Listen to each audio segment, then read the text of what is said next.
This is part 3 of The Long Shadow, an interview with Bruce Perry in The Sun magazine. We're beginning at the bottom of page 18. Supin, when you're getting children to talk about what happened to them, how do you approach them? Perry, people who have experienced trauma, especially children, need to be able to control how and when they tell their story. When we demand that someone tell us what happened, even with good intentions, we often reactivate the traumatic memory and the accompanying stress, which makes matters worse. Only the child knows what the proper time and method of revisiting the trauma is. I once worked with a girl who at the age of 3 had witnessed her mother's brutal rape and murder. The attacker then slashed the girl's throat and left her for dead. She was alone with her deceased mother's body for 11 hours before someone found her. I'd been brought in by the girl's attorney to prepare her for possibly testifying in court. The first time we met, she was sitting on the floor in a room with dolls, toys, and books. I sat down on the floor nearby to make myself less imposing and began drawing in a coloring book, chatting with her about what I was coloring and the colors I chose. Eventually, she moved closer and directed me to use specific crayons. We colored together in silence for several more minutes before I asked, "What happened to your neck?" She ignored the question. I quietly asked again. She became agitated and reenacted the events by pretending to slash the throat of her stuffed animal. She then started jumping off the furniture. Afraid she'd hurt herself, I caught her and she collapsed in my arms and in a slow monotone told me what had happened. From then on, I let her determine what we did at each therapy session. For many months, she would motion for me to lie silently on the floor as she revisited her trauma in small, controllable doses in order to make sense of it. She would have me lie down, and she would demonstrate how she had tried to revive her dead mother. She always insisted that I wake up, which, of course, I did. She wanted a different outcome. We did this again and again. And little by little, she made the violent memory into something she could live with and not have it crush her. Her emotional state evolved too. Over the months, her behavior softened and she grew more deliberate. Finally, one day, instead of instructing me to lie on the floor, she led me to a rocking chair, chose a book from the bookshelf, crawled into my lap, and asked me to read her a story. Supin, what advice do you give to people who work with traumatized kids? Perry, it's critically important to meet the child exactly where he or she is developmentally. Imagine a 12-year-old living in poverty with hurtful and unpredictable parenting and miserable experiences at school. That child will be much less mature than a typical 12-year-old. In fact, he's probably more like a 4-year-old socially and maybe a 7-year-old cognitively. I teach people to change their expectations at first, because otherwise he won't progress. I'll tell his teachers that even though he's in 6th grade, his ability to learn is closer to a first grader's. He has the attention span of a preschooler. You wouldn't expect a preschooler to sit still for more than a few minutes, would you? So they adjust their expectations and allow the child to move around or shift to a new task more frequently. The child's behavior soon improves, and that once disruptive boy can learn and even excel at an appropriate age level. Supin, is it really so easy? Harry, the great thing about our brains is that they can adapt and improve quickly as soon as we're given the support we need. I've seen many instances in which children with extreme trauma histories and seemingly insurmountable deficits catch up with their chronological age remarkably fast. Justin, who inspired the book The Boy Who Was Raised as a Dog, was 6 when I first met him in a hospital pediatric intensive care unit. He was nonverbal and always either rocking and moaning or screaming and throwing food and feces at staff. He'd been diagnosed with static encephalopathy, severe brain damage of an unknown origin, unlikely to improve.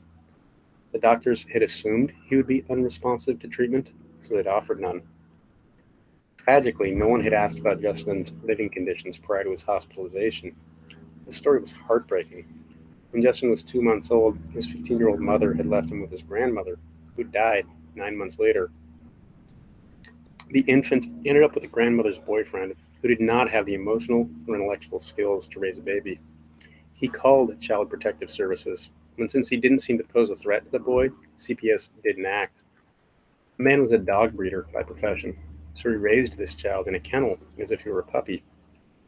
Justin was fed and changed, but otherwise lived in a cage for 5 years, with only dogs for companions. His severe developmental delays were the direct result of the conditions he'd endured. We immediately conducted new assessments, operating from the premise that Justin did, in fact, have the capacity for developmental growth. Our treatment gave him the opportunities he had missed earlier in life. Speech therapists introduced him to language and words as they would a toddler, and physical therapists helped with toilet training and the motor skills typically acquired by preschoolers. His progress was astounding. He leaped over developmental milestones in mere weeks instead of years. Supin. Do parents and teachers ever resist your methods? Harry. The child's treatment is a collaborative effort, of course. I listen carefully to the perspectives of the other adults involved and respectfully engage with them. The relationship I create with, say, a teacher becomes a proxy therapeutic relationship for the child. Instead of just seeing this child once a week and doing whatever voodoo I'm supposed to do in that hour, I've got co-therapists out in the community who are providing dozens and dozens of positive healing interactions with the child. If appropriate, I've engaged a whole classroom of kids in helping one of their own. There was some information about why this child is different. Maybe this girl didn't have a loving mommy and daddy, so she doesn't understand how to make friends. And the child's classmates go from treating her like a pariah to being her biggest protectors and champions. Supin. You teach the traumatized children how to control their own stress level? Harry. Yes, we do show them many ways to regulate their stress response system: mindfulness, walking, sometimes rhythm, music, and dance. Different people will find different activities helpful. I'm a big fan of the sounds and rhythms of nature. There is something centering about them for me, but other people might not like that. Some people can't be alone, can't sit still with their own feelings and no TV on, nothing to distract them. Solitude and quiet make them incredibly uncomfortable, the way any novel experience would. I think our culture doesn't provide enough reflective moments for children as they grow up. We fill every moment with the radio, the TV, smartphones. Supin. What are the effects of not having that reflective time? Harry. You'll have a lower probability of being creative. You won't be able to put together different experiences that you've stored away. You'll end up using problem-solving approaches that other people have already devised. This may not be a bad thing if it works in a specific situation, but the world is always changing, and everybody's circumstances are a little bit different. Supin. What about medication? Under what circumstances is it a part of treatment or recovery? Perry. Medications can be helpful as an adjunct to the full treatment process. Unfortunately, they are often overprescribed and used as the only therapeutic intervention. In those cases, they are not effective. I'm very cautious about using medications. Supin.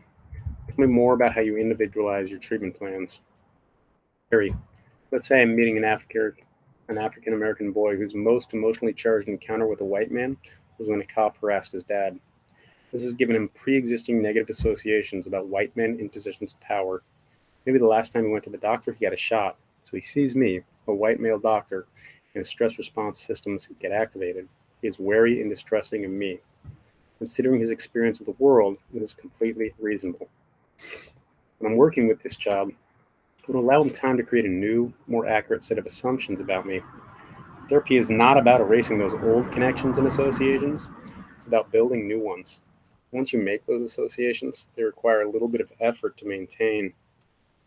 Supin. Are there any clients you wish you'd treated differently? Perry. Hell yes. Almost all of them. We're always learning, and we learn the most from our mistakes. The people who are generous and courageous enough to share themselves with me all end up teaching me by letting me know when I screw up. Fortunately, most of them are forgiving. Supin.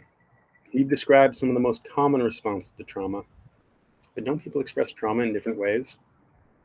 Harry. I'm embarrassed to say that it took me a while to realize they do.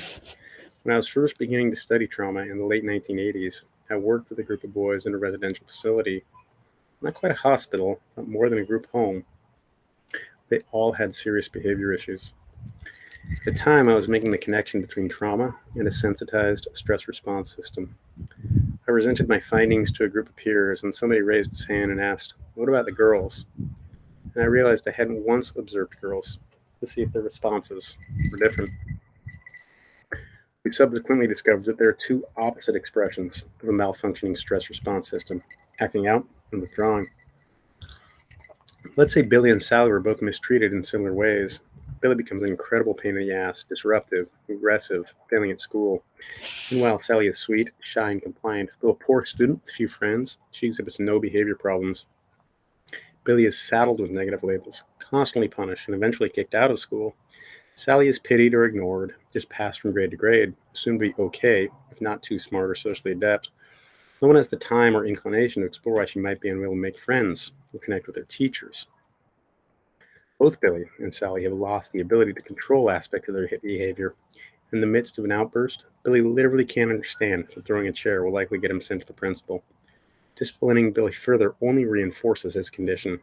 Similarly, when Sally shuts down, she can't tell you what's happening to her. Coaxing her to describe her feelings is essentially futile. She's unable to access that level of thinking and reflection. It may seem appropriate to discipline Billy for throwing the chair across the room and tell him that his outburst is dangerous, or to pull Sally aside and ask if she needs extra help with math or wants to talk about how the other girls bully her on the playground, but neither approach will work. Acting out versus dissociating doesn't always fall along gender lines. The younger you are when the trauma occurs, the more likely you are to dissociate, because a toddler who is sexually abused can't fight or flee. Maybe she'll try to resist or run at first, but it won't work. So all she has left is a capacity to retreat into her inner world. An infant or toddler's normal response to a threat is to cry for an adult. If the adult hurts her, though, she has no option but to dissociate.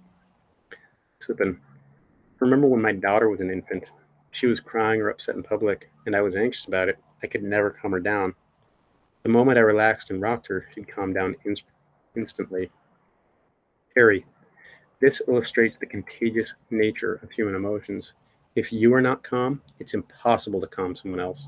And rhythm is one of the most powerful methods of relaxing ourselves. Key neural networks change their activity in response to repetitive, rhythmic activities: dancing, drumming, singing. Even children who have not experienced trauma will use rhythm to regulate. When a child bounces his leg or taps his pencil on his desk, it may be aggravating to his teacher, but it's probably soothing for the child. If you want children to pay attention and learn, it's important to allow them to move in ways that keep them focused. For some kids, I recommend desks that literally rock. I'll have other kids walk on a treadmill or pedal a stationary bike while doing their homework. Everything is more effectively learned in rhythm. We teach kids the alphabet with a song. The military teaches soldiers to work together through marching, even though it no longer serves a functional role in combat. Some teachers have brought hip hop into the classroom to help teach math or history. Of course, not every technique works with every child. For some, decreasing the degree of stimulation can be the right approach. Supin, do those practices change us physically as well as mentally? Perry, I think of mind and body as one and the same. Your mindset is reflected in your physiology. When you're on active alert, your body chemistry changes. This isn't necessarily bad. You can learn valuable information during these alert moments. I use that information in unique and creative ways. You'll need to return to a state of solitude and reflection. Supin, but too much solitude, such as when someone's placed in solitary confinement, is bad for us, right? Perry, yes. Solitude is radically different from forced solitary confinement. Solitude is usually a choice and includes sensory elements, sounds of nature, music, the background hum of daily life. Solitary confinement is forced upon someone and is highly distressing. You're cut off from human interaction, images, sounds. Sensory deprivation can cause a person to become psychotic. Solitary confinement makes someone more dangerous, not less.